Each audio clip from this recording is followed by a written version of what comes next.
Welcome to Popternative, where we dive into topical discussions from the worlds of pop culture, social media, and sports.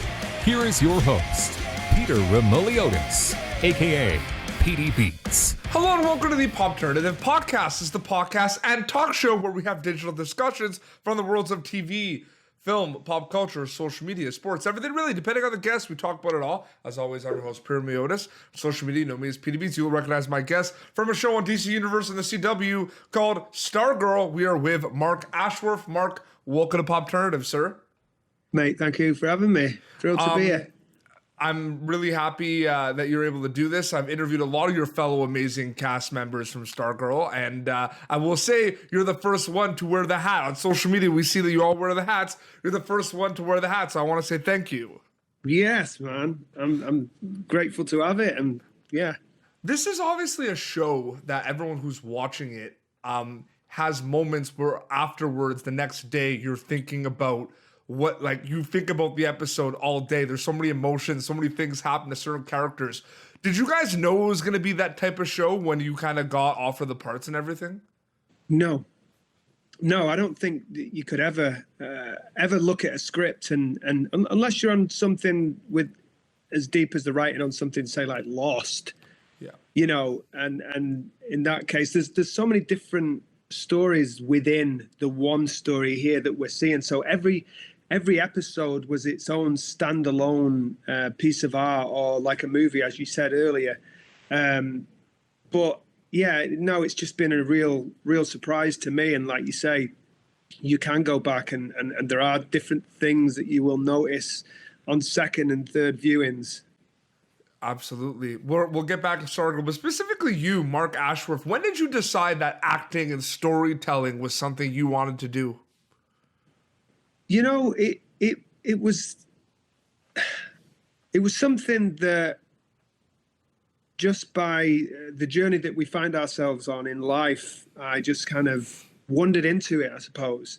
Yeah. I'd always been attracted and like everybody else, just kind of fallen in love with being swept away in a cinema seat, you know, watching a movie and just having those feelings that we all can connect to. I always had that connection with it, as I think everybody does. But it wasn't until years later when I had actually had an injury. I used to play football, albeit as an amateur. But that was something that I put my passion into, and I would play and would work out during the week and would play on the weekends. And that was always something that I could put my energy into, and I looked forward to it. And I took a bad injury, and it really cut short my football days, as it does as you get older. Yeah. And I was looking for something else to get into, and a friend of a friend's girlfriend, she told me that she was going to a class that was in town. And it just kind of piqued my curiosity. I was interested to hear more, and so I ended up going along to the class, and I just stuck with it. I went that first time. I got good and embarrassed, and something that I don't know that I've ever found myself in a position where I'm free of those moments that you just start to recognize them differently than embarrassment. But yeah, I'm still learning. I don't know if I've ever come to the decision like, I'm an actor, this is what I want to do. I find so much enjoyment in it though, Yeah. you know, and I'm still learning so much about it. Something that I just realized that I find very interesting that I kind of want your opinion on is you were talking about how you started in sports and then gravitated towards, you know, acting and storytelling. And I find interesting is you talk about storytelling, you talk about like it's entertaining, right? You're entertaining people, you're telling a story. I find it interesting. Obviously, in like pro wrestling, it's obviously their entertainment. But you look at like sports, like I'm a big sports guy, you know, in hockey and all these sports. I mean, they're athletes, the pro athletes. I mean, they're also like, could there an argument being made that they're also entertainers as well? I mean, they're putting on a show for people. Absolutely. No, absolutely. Yeah, I mean, when you're on set, you're putting on the show for the crew. You know, in theatre, you've got the people in your audience that your audience that are out there. Hockey, the fans, they're your audience. You know, and so yeah, I totally agree with that. It's interesting. I didn't think about that because I do interview a lot of, like, pro wrestlers, and that's kind of what they do because it's like they're stuntman and they're telling stories and there's scripts and everything. But then you look at, basketball and hockey, and like you said, the energy and everything is like there's a lot of storylines that come in. You know what I mean? People don't realize that, I find. Yeah, the wrestling world is amazing. What them guys do, and it might be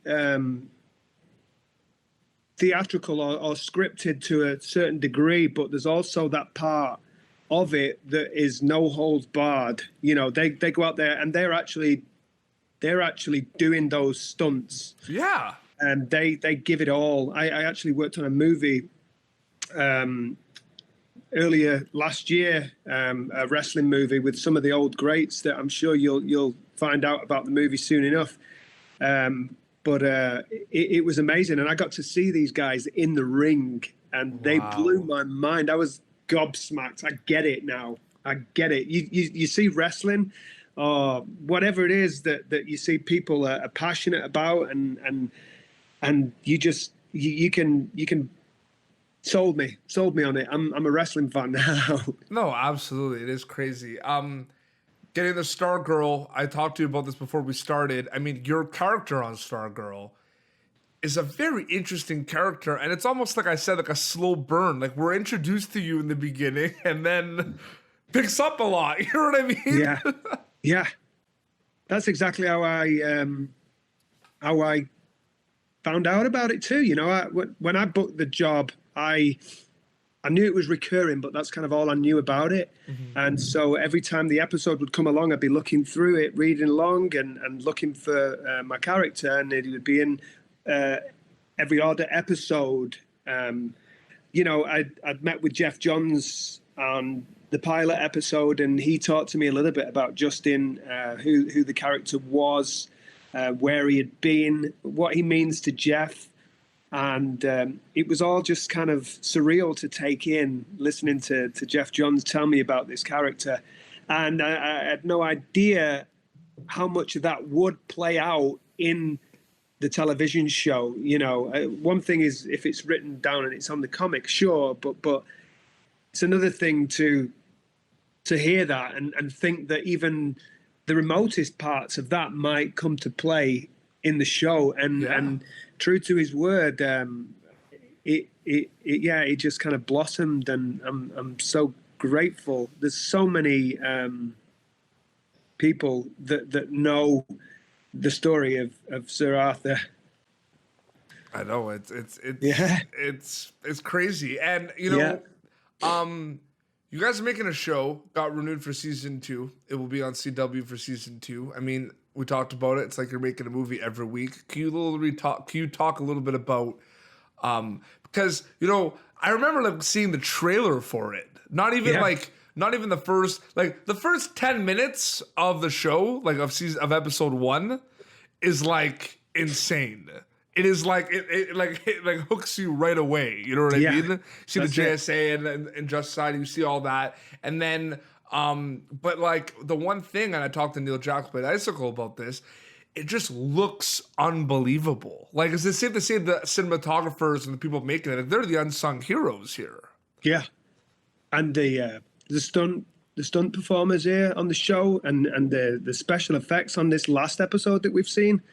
I was just flabbergasted watching it all. There's only so much that you can write down on a piece of paper, but when you actually have the opportunity to see it at the very end, after it's gone through everything it goes through in post-production, and seeing just how much has gone into it by the stunt team and by the special effects team, it's just been amazing. Jeff, I talked to him about Doom Patrol, how Doom Patrol, I was blown away by the quality of that, to be considered the television show, Yeah. And he said Stargirl is going to be on par, if not more production value than that. And it's all credit to him and his vision, and obviously a lot of that, but it looks like, it's $1 million. Do you remember that? Do you remember there was like a stigma that was attached to television a long time ago, where it was like people want to be like the actors want to be in movies, right? And television was kind of like the second choice, like the runner up. That stigma is completely gone. It's gone. Yeah, gone. I think it was maybe the streaming. You think? Yeah, I think it was just streaming. Of course, I think it was the fact that you were able to watch all this stuff, and I think too, like. I mean, Stargirl's a perfect example of it. I mean, like, a lot of people that don't usually do television are now doing television. I think that's another thing. Luke Wilson, for example. Oh, yeah. Right? I mean, that hooked me right away when I found out that Luke Wilson and Amy Smart has joined the cast of Stargirl. Yeah. I think that was like, because, I grew up on a lot of the movies that those two have been in, right? So it kind of drew me in a little bit and made me a bit curious, right? Oh, they're going to be in a superhero show. Yeah. I'm sure it's a great change of pace for them too, after doing movies where, if with television in contrast to film, a lot of films they shoot out in about 3 months. So there's a lot of pre-prep. You get your script, depending on your role on the show. You can have the script maybe up to a year in advance, maybe 3 or 4 months, somewhere as little as that. But with television, you have the opportunities there to create character, and we're all kind of on a boat ride navigating this current as it's going along. When you're getting scripts like 2 weeks out, so it's on the go with television, but I think in contrast, you get on a good show that is produced well, directed well, show run well, and there's no telling where the world can go for you. That could be a platform for so much more. As an actor of my caliber anyway, and what I have done, I've got a lot of film credits, but I think for longevity as an actor, I think it's the world of television can mean ongoing work, which is something that it means the world to an actor. Absolutely. Have that. Well, I have to say, and I'm sure fans will agree with me, like, I'm really happy for you too, Mark, because this is a really cool role that you have on Stargirl, right? Like, I know, it's so cool. Has it sunk in? Yeah, it was sinking in last year, and I think it was just little tiny pieces here and there through the episodes. When we got to episode 7, where I saved Stargirl Courtney from Shiv, it really started to. I don't know if it was sinking in then, but it was so. Yeah, no, I don't know, man. It's hard to explain that. It's still, it's definitely still sinking in. Because I feel like the screen time on Stargirl, I think Jeff does a great job at this. The screen time on Stargirl of every character. Some people have more screen time than others, but I feel like the screen time is like strategized. Absolutely is. No, it totally is. I was talking to Eric Goins, who connected us about this, plays the gambler. It's like strategic screen time. Yeah. Oh, yeah. Yeah. That's been a joy to watch too. And, it was hard for me to come in and work with a different director on the show every episode, really. It was great to have Jeff there because he was like my solid ground almost. I would talk to him about different things, like where am I coming from with this, because there were just little things that could have gone anywhere, and so he was my safety place. And just to watch it the way it has been unfolded for the viewers and for the storyline has just been a real treat again to watch. There are so many treats as an actor you get when you get the job, when you would work the job, when you watch the job, and when the job is well received. There's so many different things that we can attach ourselves as far as enjoyment and fulfillment to a project. And that was one of them, just seeing how it just kind of has grown and grown, and it's amazing, man. It's so cool. Superhero. I know. Traveling superhero. I know. From our times. I love that there's so many cool characters on the show. Like, Yeah. I haven't watched a show in a while where there's like 8 characters that I'm like, I have to say I'm sorry, but like, do you want to guess? Okay, so I'm from Canada, right? Hockey's my favorite sport. Who's my favorite character on Stargirl? Sportsmaster. Of course. Of course. Come on, man. That mask I know. and suit. Come on. Is that not the coolest mask? He's amazing. Yeah. What about that scene in 12 last week? This week? With the baseball bat. Yeah. So no, but good. like that. How cool is that mask? I know. It's wicked. It's wicked. It's so. It just looks so cool, and it's just like. It's an ensemble cast, and everyone is pitching into this amazing show and universe that you guys created. You know what I mean? Yeah. And I love it so much. That's awesome, mate. And I think what is so exciting to me is the possibilities of where it can all go. You know, as you said with the pilot episode, how massive that was with everything that was going on in that battle and different pieces of that coming out. I think that, you know, there's so much to go from just that alone. You know, from what happened after that battle, you could go to that part of the world. You could go to, I don't know, I don't know if they're going to go back to the school next year because, you know, Sportsmaster and Tigress,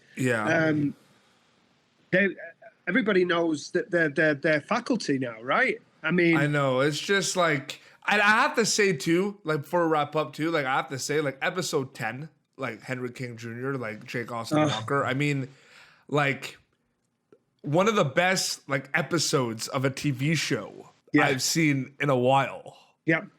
Yeah, like just that whole episode was like a movie, man. Yes, it was. I think that might be my favorite episode as far as content. I love the pacing of this new Yeah, wasn't episode. it great pace in that episode? Yeah.